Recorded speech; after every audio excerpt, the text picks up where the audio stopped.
원래 사울이 어떻게 변하게 되었고 하나님은 그 사울을 복음 제한자로 사도로 만들어가는 과정들을 우리가 보았습니다.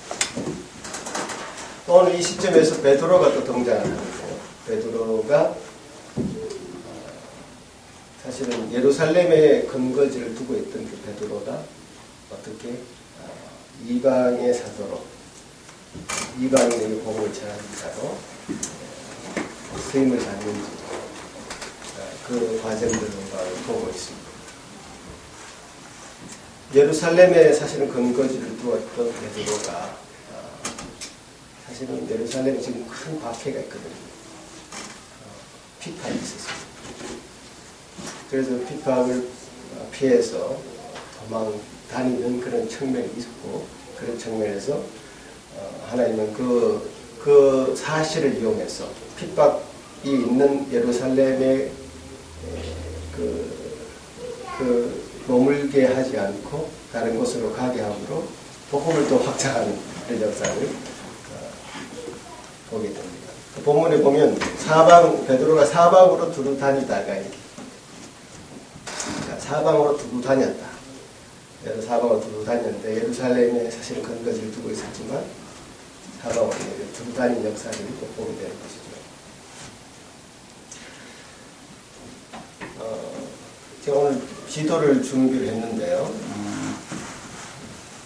여기 보면 베드로의 전도 사역이라는 제목을 한번 보시면 베드로의 전도 사역이라는 지도를 보시면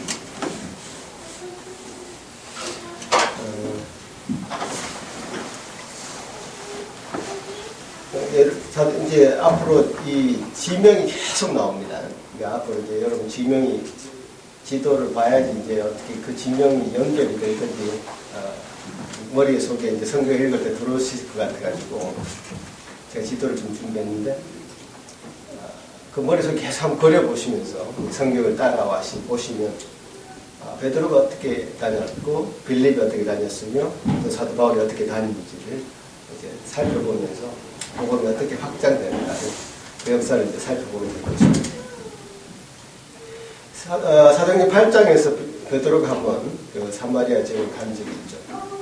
그때 이제 빌립이 먼저 사실은 갔는데 사마리아 지역에 복음을 전하러 갔었고, 그래서 사마리아는 어디죠? 예루살렘에서 따라가 보면 좀 북쪽에 있습니다. 사마리아 지역.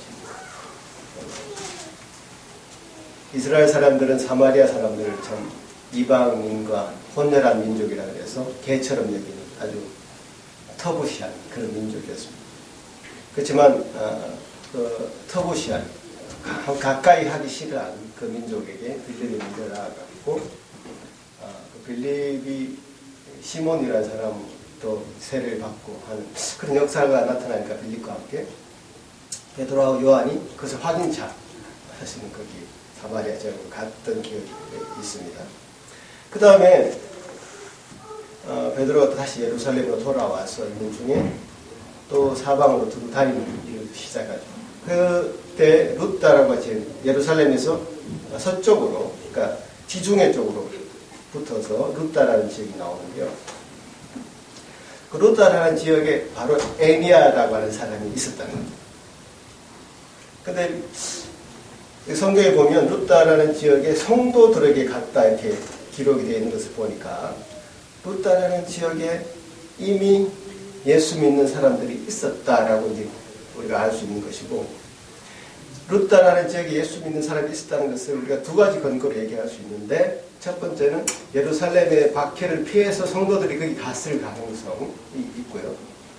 두 번째는 빌립이 베드로에 앞서가지고 복음을 전하러 다녔는데 사마리아의 지역도 갔었고 여러 지역을 다녔습니다. 빌립의 전도 사역이라는 지도를 다시 한번 보시면, 옆에 다른 지도를 보시면 빌립이 사마리아 지역에 갔다는 기록이 있죠. 빌립의 전도 여행을 통해서. 그리고 성경에 기록되기는 이디오피아 내시였던 이디오피아 간닥의 여왕의 내시였던 내시였던 자가 가사 지역으로 가려는 그 길에 빌립이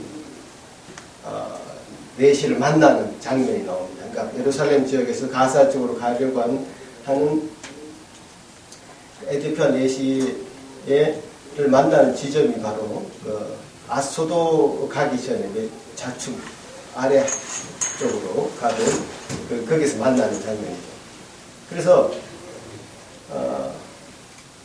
아소도 지역을 갔다라는 기록 성경에 있고 요파 지역을 이제 가이사랴 지역까지 갔다는 기록이 있습니다. 빌립의 그 행적을 보면 굉장히 지금 광범위하게 예루살렘에서 사마리아로 갔다가 저 가사 지역 가까이 갔다가 아소도에 갔다가 가이사랴까지 갔다는 성경의 기록이 있는데 정확한 지명을 다 열거하진 않았어요.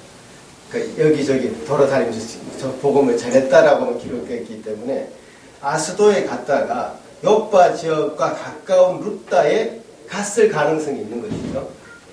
요파 지역은 이제 지중해 해안 도시인데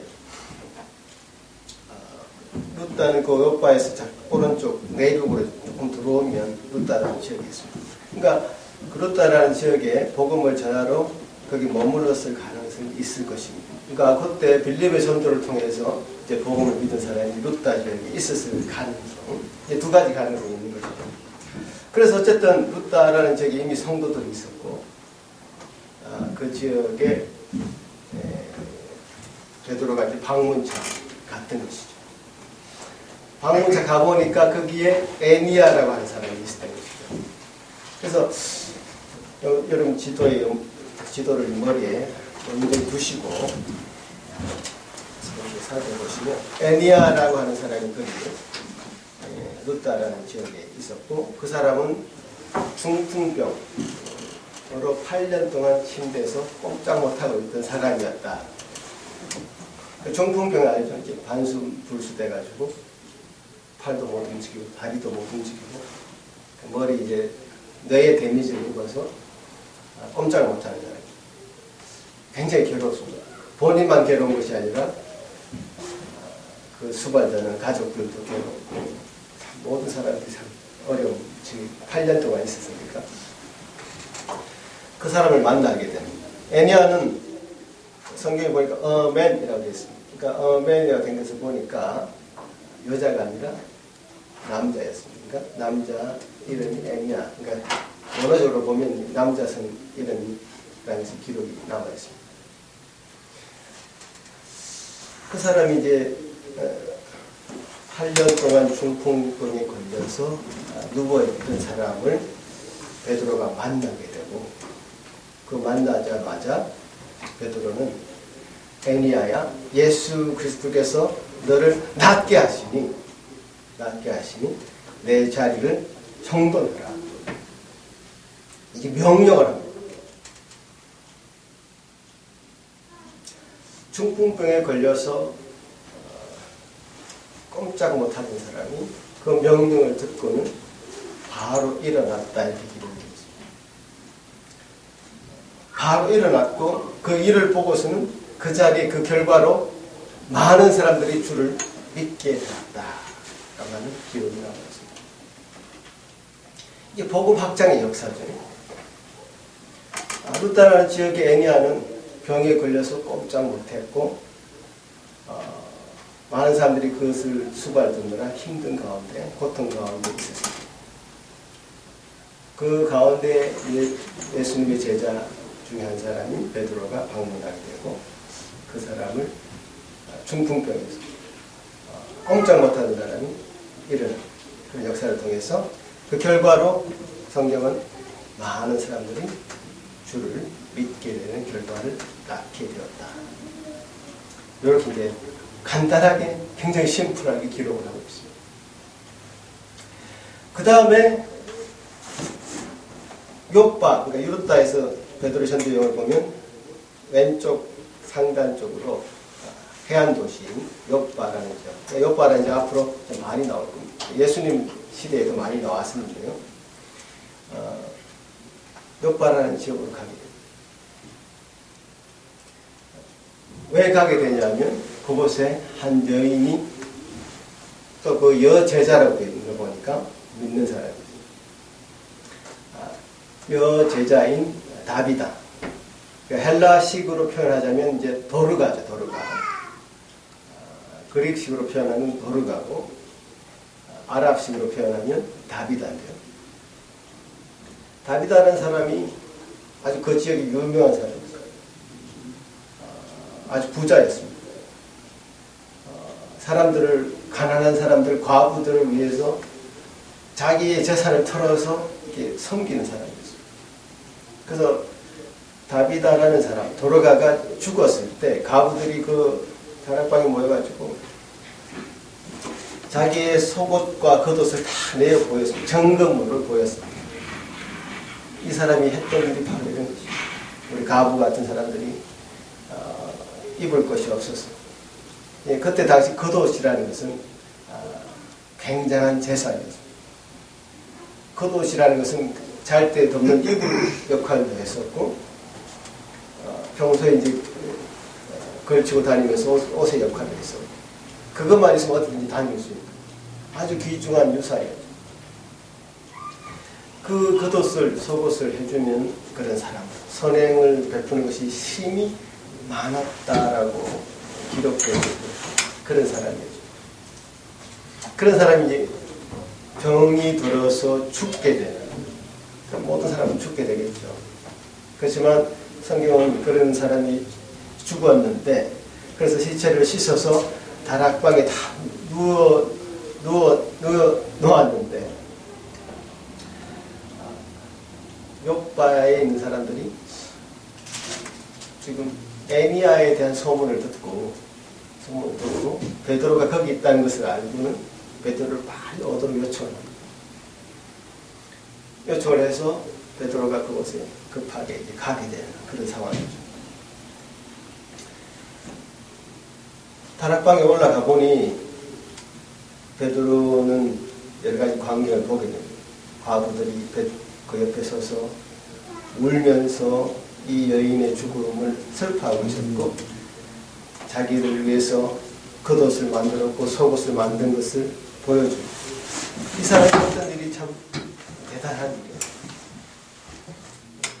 그래서 그 사람이 했던 그 모든 일들을 기억하면서 슬퍼하고 있는 그 사람, 그런 광경을 보게 된 것이죠. 베드로는 그 사람들 다 내보내고 무릎을 꿇고 기도를 합니다. 그리고 그 시체를 향해서 다비다야 일어나라, 이렇게 또 명령을 합니다. 이 명령은 마치 예수님이 회당장 야이로의 딸에게 소녀야 일어나라 이렇게 외쳤던 것처럼, 명령하신 것처럼, 그래서 달리다굼 이렇게 말씀하셨던 것처럼 다비다에게 외칩니다. 다비다에게 외치니 그가 눈을 뜨고 베드로를 보고 일어나 앉았다라고 성경은 기록하고 있습니다. 그래서 베드로가 손을 내밀어서 일으키고 성도들과 가부들을 불러 모읍니다. 그가 살아난 것을 보여줍니다. 그 결과로 많은 그 요바에 있는 사람들이 주를 믿게 되는 결과를 낳게 되었다라고 성경은 기록하고 있습니다. 그 이후에 베드로는 계속 요바에 여러 날 사람들이 간청해서 머물게 되는데요.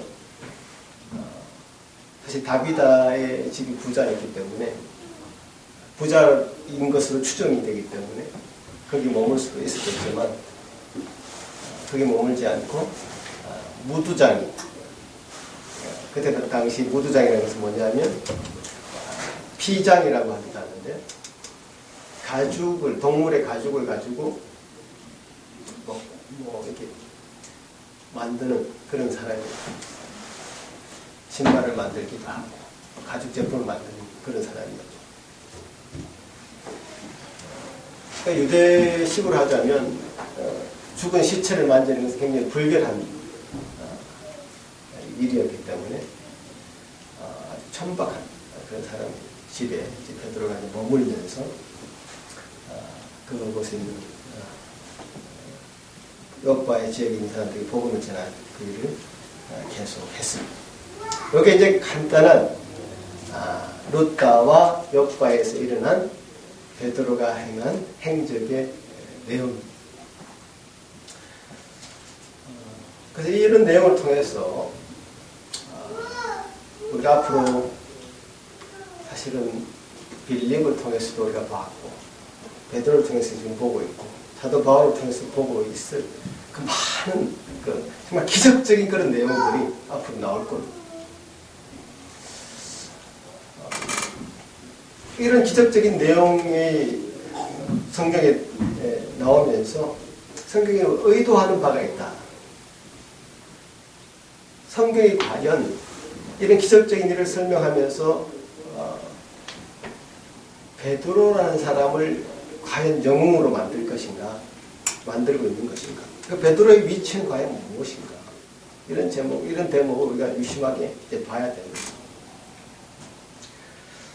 베드로를 영웅으로 만드는 사람들의 그런 성경을 보는 관점은 우리도 이렇게 할 수 있다, 베드로처럼 영웅이 될 수 있다라는 시각을 가집니다. 베드로도 사람이고 예수님처럼 하나님은 아니시잖아요. 사람이고 베드로가 한다면 우리도 할 수 있다, 이런 취지로 이제 그런 시각으로 성경을 바라보면서 베드로를 봤습니다. 우리도 할 수 있다. 그래서 죽은 자를 막 일으키고 병든 사람을 일으키고 하려고 하는 그런 사역에 자기는 이제 쓰임을 받을 수 있다고 생각하고 그런 게 포커스를 맞추죠. 그러나 성경이 의도하는 바가 지금 베드로를 그렇게 대단한 사람으로 만들려고 하는 의도가 있기보다는 이 일을 누가 행하셨나, 이 일을 하는 과정, 그리고 이 일이 목표하는 바가 어디인가, 그것에 포커스를 맞추고 있는 것이죠. 물론 이 한편에 지금 오늘 읽은 본문 내용만 보면 베드로처럼 놀라운 사람은 없습니다. 중풍병자 8년 동안 아무것도 할 수 없었던 그 사람을 일으킨다는 것은, 심지어 나아가서 죽은 사람을 일으킨다는 것은, 이건 사람이 아니죠. 사람이 아니문이다. 그죠? 사람이 아니죠. 신이죠. 그런데 이제 이런 기록을 하면서 의도하는 바가 분명히 있는 것인데, 그 의도를 우리가 놓치면 우리도 베드로처럼 될 수 있다 하면서 그것에 곳을 맞출 수 있다는 것이죠. 그래서 이런 내용들을 여러분 살피면서 주의해야 될 대목들이 있는데, 첫째는 절대로 다도 예수님처럼 또 다른 사도들처럼 병든 자를 일으킬 수 있다, 죽은 자를 살릴 수 있다, 이런 쪽으로 생각해서는 안 됩니다. 왜냐하면 본문은 그런 의도로 사건을 기록하고 있지 않기 때문이죠.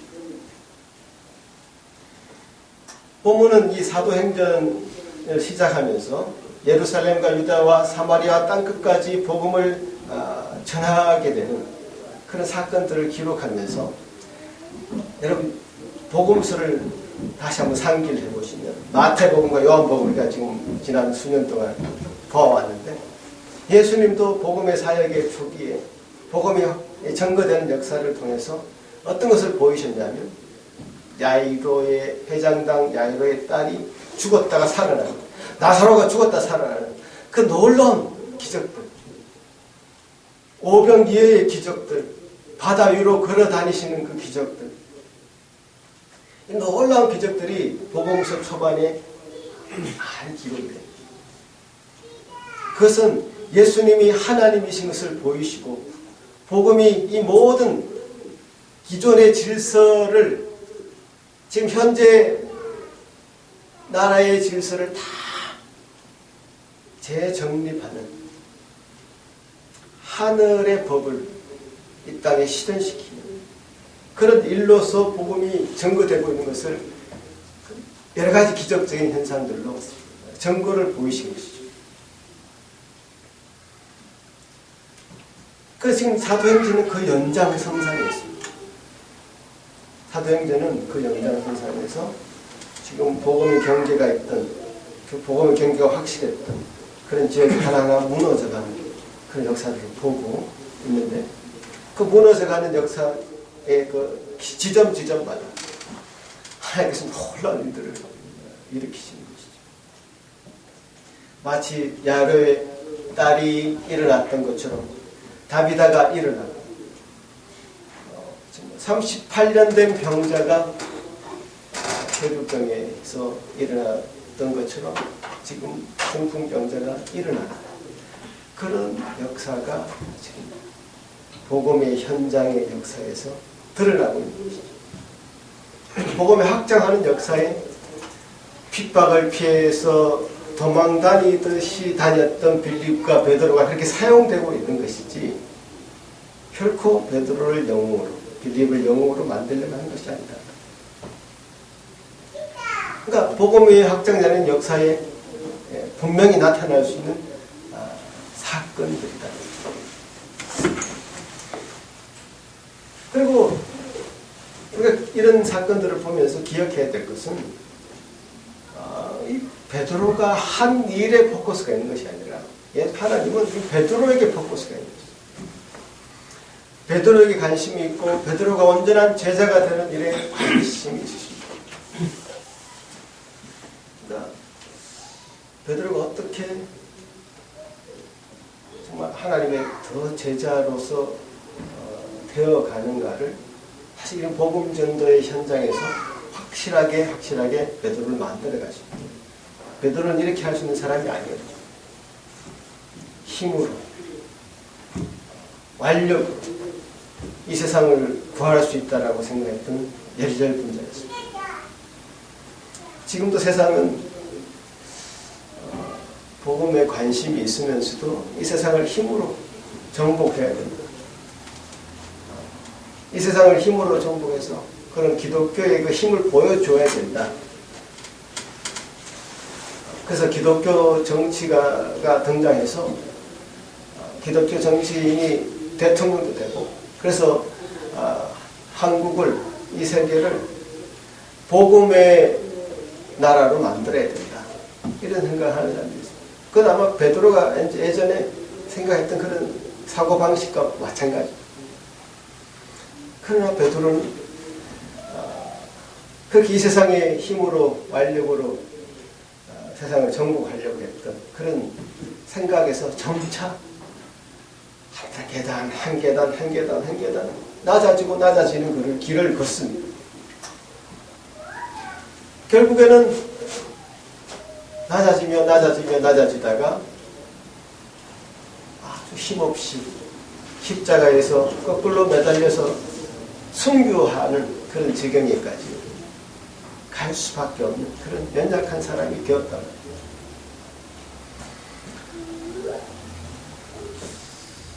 그러니까 성경이 우리에게 요구하는 바는, 또 의도하는 바는, 어떤 한 사람이 영웅적인 힘을 가지고 어떤 활동을 했다라고 기록하기보다는 과연 그 한 심령이 어떤 삶을 살았고 그것이 생명과 연관된 삶을 살았느냐, 그렇지 않습니다. 이런 포인트로 계속 그 삶을 조명해 가고 있습니다. 정말 생명과 연관된, 영생과 연관된 삶을 살아야 합니다. 아니면 그저 이 세상을 호령하다가 처참하게 비참하게 생을 마감하는 그런 것으로 역사를 기록하는 것. 정말 그런 관점. 그러니까 한 알의 밀알이 썩어서 죽지 않으면 생명을 나타낼 수 없습니다. 그래서 한 알의 밀알이라는 것은 살아있는 것이죠. 살아있는 것이 죽게 되는 역사. 살아있는 것이 죽게 되면서 어떻게 또 생명을 살리는가. 죽은 것을 심어서는 생명을 나타낼 수 없습니다. 살아있는 것이 심어져야 살아있는 것이 나옵니다. 그게 생명의 역사인데요. 생명의 역사로 베드로가 어떻게 복음의 사역의 역할을 감당해 갑니다. 그러니까 이 성경의 포인트. 그러니까 성경은 사도행전을 통해서 사도들을 영웅으로 만들려고 하는 의도가 전혀 없습니다. 정확하게 말하자면 바울을, 베드로를 그렇게 만들어 가신 하나님의 영웅이시죠. 물론 하나님에게 영웅이라는 표현은 참 불경합니다만 말하자면 그렇다니. 우리 각 사람 한 사람이 어떻게 하나님 안에서 변화되어지고 제자로 성숙해 가는지에 관심이 있으신 것이죠. 성경이 얼마나 생명에 관해서, 생명의 차원에서 우리를 바라보고 있는지는 여러 증거들이 많은데요. 에베소서 5장에 보면 이런 말씀들이 있습니다.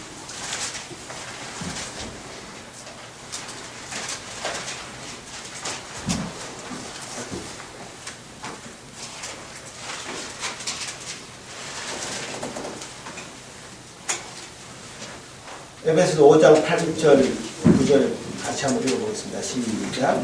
너희가 전에는 어둠이더니 이제는 주 안에서 빛이라. 빛의 자녀들처럼 되어라. 빛의 열매는 모든 착함과 의로움과 진실함에 있느니라. 아멘. 그러니까 우리 자신이 어두움이었다.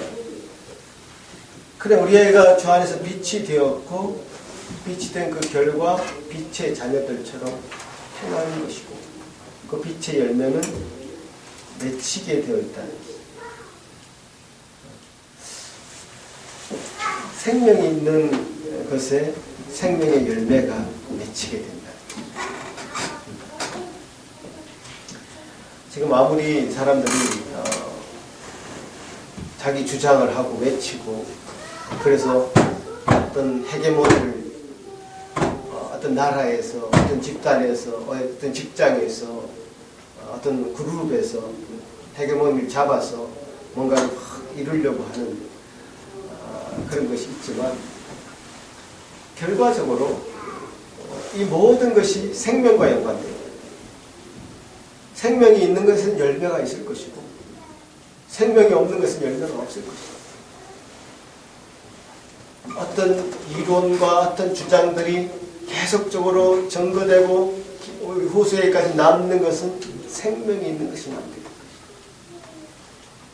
지금은 아무리 연약해 보이고 작아 보이고 소수이고 하지만 그들의 주장에 생명이 있느냐, 그들의 그 말의 행동에 생명이 있느냐의 여부에 따라서 하나님 심판하시고 결정하실 것이다. 지금 사실 정확하게 말하자면 베드로는, 빌립은 도망자 신세입니다. 도망다니면서 자기 삶의 어떤 미래가 보이지 않는 불안한 가운데 사실 처해 있을 사람들이었습니다. 로마의 그 군인들의 그 창끝이 어떤 순간 그들을 언제 향할지 모르는 그런 연약한 자들의 모습. 그들 안에 이런 생명이 없었다면, 그들 안에 이 생명에 대한 목표와 목적의식이 없었다면 그들은 쉽게 이 모든 삶을 포기해버렸을 것입니다. 그들은 포기하지 않았습니다. 왜냐하면 이곳에 영생이 있음을 알았고 생명이 있음을 알았기 때문에. 지금 복음이 전거되는 룻다에서 또 욥바에서 생명을 일으키는 그 사역을 하게 됐던 것이죠. 생명이 일으키는 사역을 하면서 하나님의 복음이 전거된 역사를 보게 된 것이죠. 지금 우리의 형편이 아무리 어렵고 힘들지라도 하나님 우리의 그 발걸음을 보고 계시고 과연 어떤 방향으로 가고 있는가, 생명을 살리는 방향으로 가고 있는 것인가? 아니면 자기 의를 내세우고 자기를 영웅화시키는, 자기가 영웅이 되고 싶은 그런 시대를 살아가는 것인가? 우리 발걸음을 보고 계실 것입니다. 우리는 절대로 생명이 있는 곳에, 생명이 가는 곳에, 생명이 목표하는 곳에, 하나님이 가시는 그 길에 우리가 갈 것을, 함께 갈 것을 다짐하면서 이 길을 함께 갔으면 좋겠다 권면을 드립니다. 복음을 전하는 자로 섰을 때에 사실은 복음을 전함 받는 루타 지역의 성도들, 여파 지역의 성도들이 큰 은혜를 받겠지만 가장 큰 은혜를 받는 사람은 바로 복음을 전하는 그 자신, 복음을 전가하는 그 자신이 하나님 앞에서 내 자신이 정말 놀랍다. 어떻게 이런 일이 내게 있을 수 있을까? 내가 어떻게 복음을 전하는 자로 쓸 수 있을까? 복음은 가장 미천한 것으로 내 생각에 내 생각을 지배하는 그 생각이 아니었고, 예수님이 십자가에 도지를 가겠다는 것을 말리던, 예수님에게 사탄을 물러가라고 하던 책망을 들었던 그 사도 베드로의 그 생각으로서는 복음이라는 것은 하찮은 것입니다. 그러나 자기 자신이 이 복음을 전가하는 최일선에 서서 지금 이방의 지역을 다니고 있는 것은 참 하나님 얼마나 기특하게 그 베드로를 보고 계실까 생각이 들고요. 그런 같은 맥락으로 우리 삶도 한 걸음 한 걸음 생명이 있는 곳에, 또 복음을 전가하는 곳에 한 걸음 한 걸음 우리 삶의 발전을 디뎌갔으면 좋겠습니다. 기도하시겠습니다. 고마우신 주님 감사합니다. 우리에게 주신 그 은혜로 우리가 이 말씀을 또한 보게 하시니 감사합니다. 주님, 좀 놀라운 일들이 복음에 전거되는, 확장되는 역사에 나타난 것을 보았습니다. 생명이 일어난, 살아난 놀라운 역사를 보게 되었습니다. 주님께서 행하신 그 일을 또 베드로가 성실히 또 수행하는 것을 보았습니다. 이 일을 통해서 베드로가 온전히 주님의 사도로 쓰임받고 있음을 또한 감사드립니다. 복음의 사역자로 쓰임받게 되는 그 놀라운 역사를 또한 보았습니다. 주님, 우리가 그것을 잘 본받게 하시고 복음이 전거되는 역사에 우리도 우리 발걸음을 디디는 저희들 되게 하여 주옵소서. 감사하고 예수님 이름으로 기도합니다.